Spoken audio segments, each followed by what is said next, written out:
Memories become sound.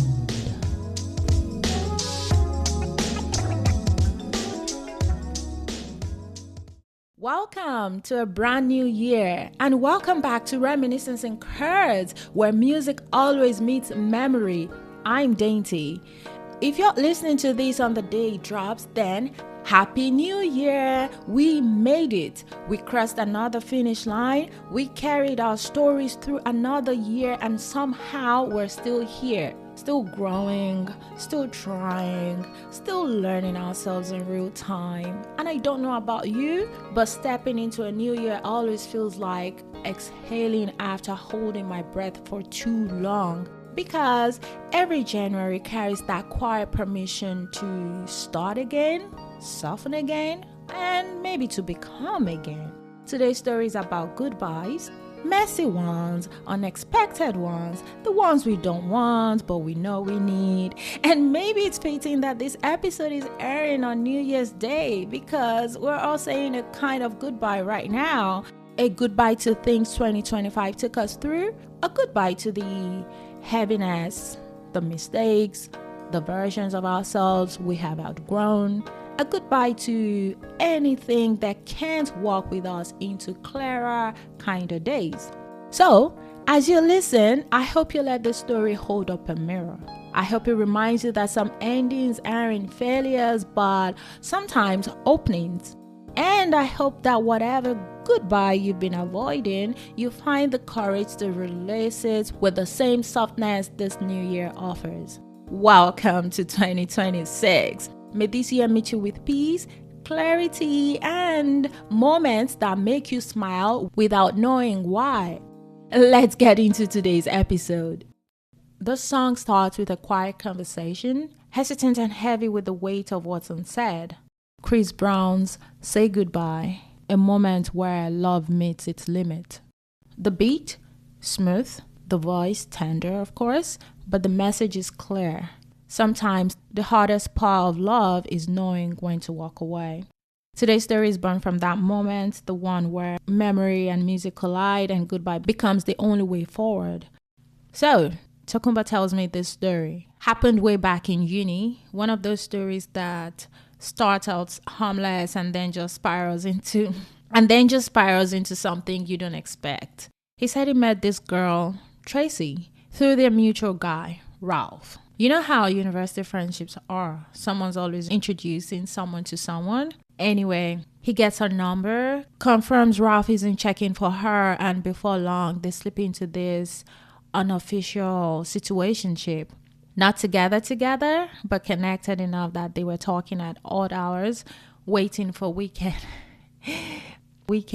free minutes as it were back in the days. One night during one of those marathon calls, he asks her, "How old are you actually?" And Tracy drops a number that makes him sit up. 8 years younger. 8? He said in that moment, something in his chest just shut down. Between the age gap, paranoia, and him knowing she was a virgin. He told himself, "Nope, let me just step back before this becomes something I don't know how to handle." And he ghosted. Well, the early 2000s version of ghosting. Tracy kept reaching out to him and he soon let her back in his life. And he told her the truth. Why he disappeared, what scared him, what he wasn't sure he could handle. And she understood. They both agreed to keep seeing each other, try it again. So things started smoothing out. Now, at the time, he was living in boys' quarters with a bunch of roommates. And one random day, Ralph and another friend were playing a game in the room, laughing, vibing. Ralph drops his phone by Tokumba and it starts ringing. Tokes picks it up to tell him, "Hey, your phone is ringing." And Ralph goes, "Who's calling?" And Tokes says, "Someone saved as Babe's mom." But as he's looking at the screen, the number starts to feel familiar. Too familiar. He knows this number of heart. Because it's the same number Tracy calls him with on weekends. And suddenly his whole brain goes, "Huh? Wait, what?" He watches Ralph pick up the phone, pretending like he's talking to a guy, changing his voice, stepping outside, performing. That's when the suspicion clicks into place and Tokes goes to the other roommate like, guy, something is off here. And the friend just says, ha, that's how Ralph moves. And that shook Tokumbo deeply. So the next weekend, he decides he's going to ask Tracy. He didn't want to guess. And when he finally brings it up, she doesn't even drag it out. She confesses, my girl. Yes, she's been seeing Ralph. Yes, it started during the school strike. Yes, Ralph lived closer and was coming to her house often. She begged, cried, wanted forgiveness. Tokumbo said he tried. He genuinely tried to see if they could fix it, but something in him just couldn't unsee what he'd seen, couldn't unknow what he knew. He told me he cut her some slack because she was young, but Ralph, he distanced himself from him completely, as he should.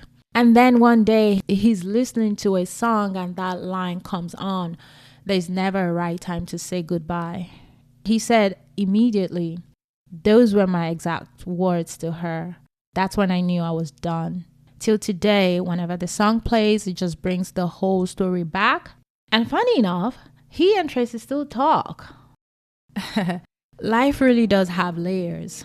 Stories like this always remind me how young we all were when we were trying to navigate love with half-formed emotional tools. Everybody was guessing.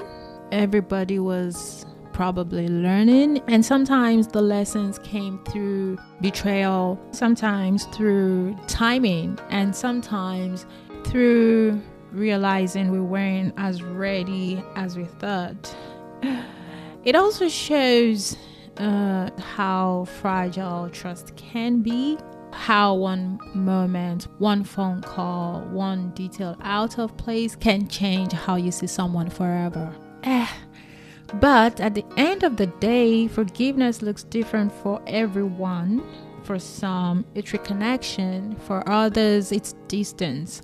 And for many, it's simply understanding that people make choices from the level of maturity they are at in that moment. What matters most is what we take from it and how we grow after. I want to say a massive thank you to Tokumbo for sharing this story with me and with all of us. It takes honesty and a bit of vulnerability to revisit moments like this, especially the ones that still echo years later. So Tokes, thank you. And to you listening, thank you for being here, for tuning in every time, for letting these stories sit with you the way they sit with me. I always say this.